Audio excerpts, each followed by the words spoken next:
Welcome back to the dark side. Today I got 3 scary Christmas stories for you. Enjoy.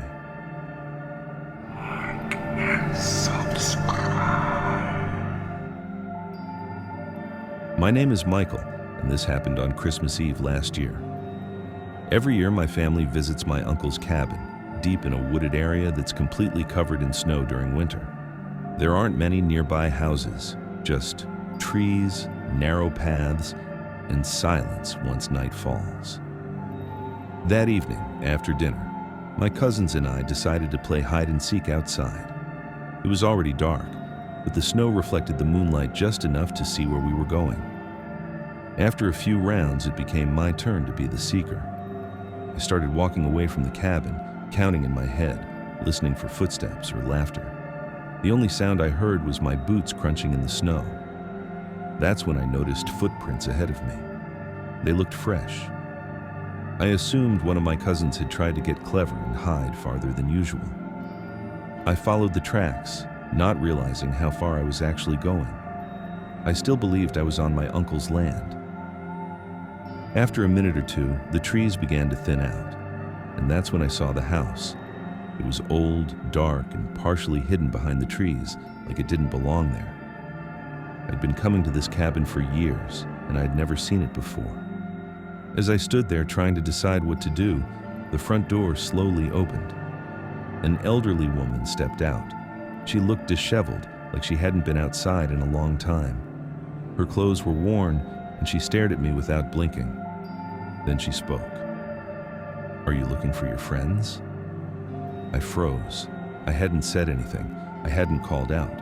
Yet she somehow knew exactly why I was there. I told her yes, that we were just playing a game. She smiled and said my friends were inside, then asked me to come in. I didn't move.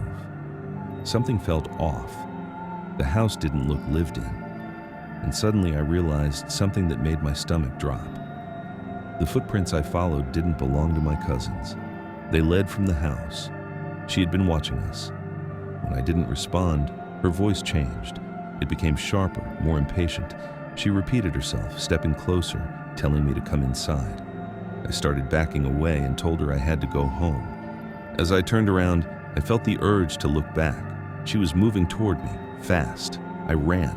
I didn't stop until I could see the lights of the cabin through the trees.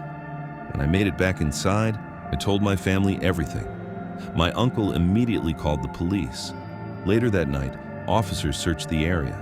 They found multiple people living inside that house illegally.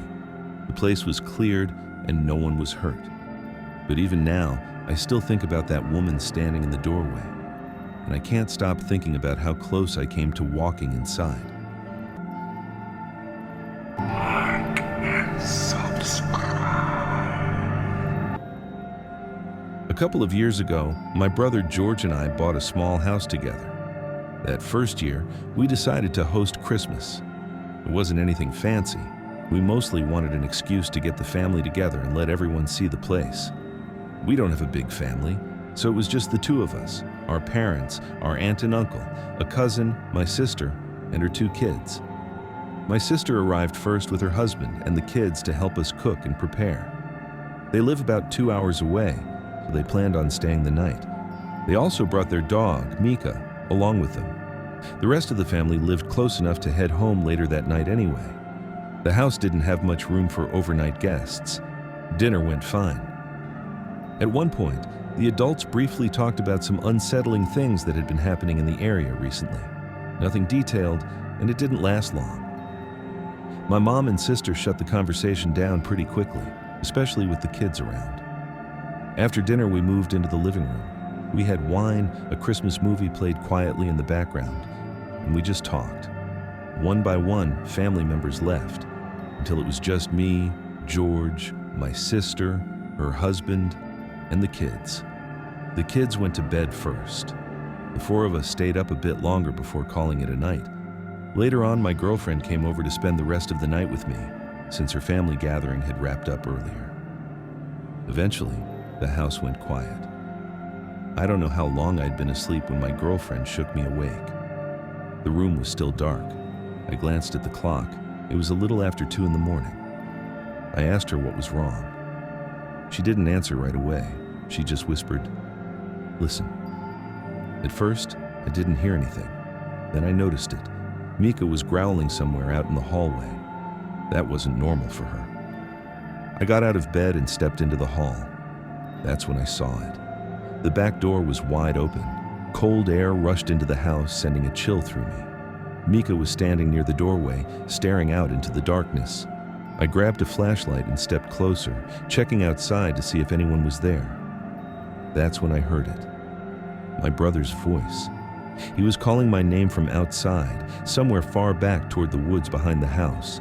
It sounded distant, too distant. I immediately thought something was wrong. Maybe he needed help. Maybe something had happened and he didn't want to wake everyone. I went back to the bedroom, told my girlfriend what I heard, and quickly put on my shoes and coat. Then I stepped outside with the flashlight. There was a light dusting of snow on the ground, just enough to see footprints. They led from the back door, across the deck, and straight toward the woods. I called out George's name as loudly as I could. His voice called back. That's when I knew for sure it was coming from the woods. I followed the footprints as far as I could, but the farther I went, the harder they were to see. Eventually, they faded completely, like they had never been there at all. I stopped and shouted again, asking him where he was and what was wrong. All I heard back was my name. Every time he called out, his voice stayed the same distance away. It never got closer. It never moved farther. That's when I started to feel uneasy. I didn't want to go any deeper into the woods. I was worried about losing my way back. I tried calling George's phone, but he didn't answer. I took a few more steps forward, and then his voice stopped completely. No wind, no animals, nothing. Just silence. Then my phone rang. It was my girlfriend. The moment I answered, she said, "George is in his bedroom right now." I told her that didn't make sense. I'd been hearing his voice the entire time. I asked her to check if my sister's husband was still asleep on the couch. A few seconds later, she said yes. That's when it hit me. I wasn't alone out there. I turned around and ran. I didn't stop until I could see the backyard light shining through the trees. When I finally made it back inside, everyone was awake. George looked terrified. So did everyone else. We checked the back door again. Mika was still growling. The footprints were still there, leading into the woods. But the worst part was this. Whoever, or whatever, had been out there knew my name. We debated calling the police for a while, then finally did. An officer came by, asked a few questions, checked around the property, and told us to call back if anything else happened. Then he left. Nothing ever did happen again. But none of us have been able to explain any of it. And to this day, I still don't go near those woods after dark. Like and subscribe. My name is Troy. I grew up in a quiet town where nothing ever really happened. But one Christmas Eve, when I was 14, something occurred that I've never been able to explain. My parents had left that evening to pick up my grandma from the airport. She visited us every Christmas without fail. That night, it was just me and my younger sister. She was 10 years old. Outside, the cold had settled in early. The sky was already dark, and the streets were silent. We were sitting in the living room, the TV playing softly, when I realized how quiet the house felt. Too quiet. About 20 minutes passed before I heard it. A faint sound, not loud, just movement. I muted the TV and listened. That's when I noticed a shadow slide across the front window. Only a silhouette, barely visible through the curtains. It moved slowly, like it wasn't in any hurry.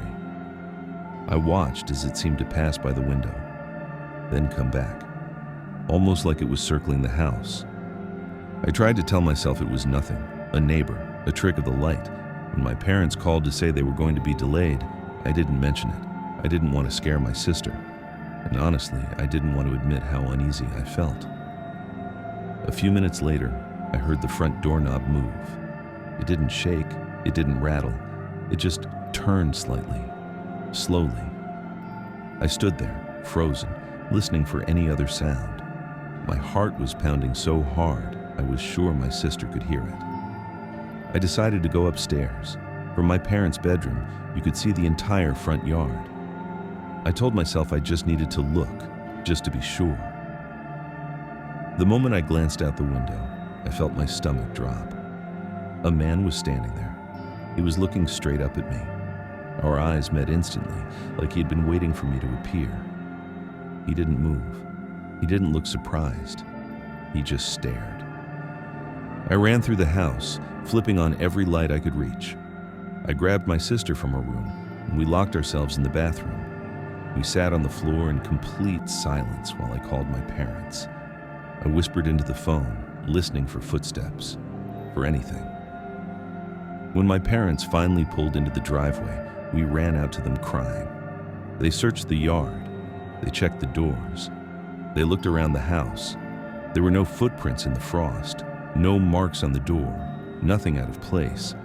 It was as if no one had ever been there. My parents told me I must have imagined it. That fear can make shadows seem real.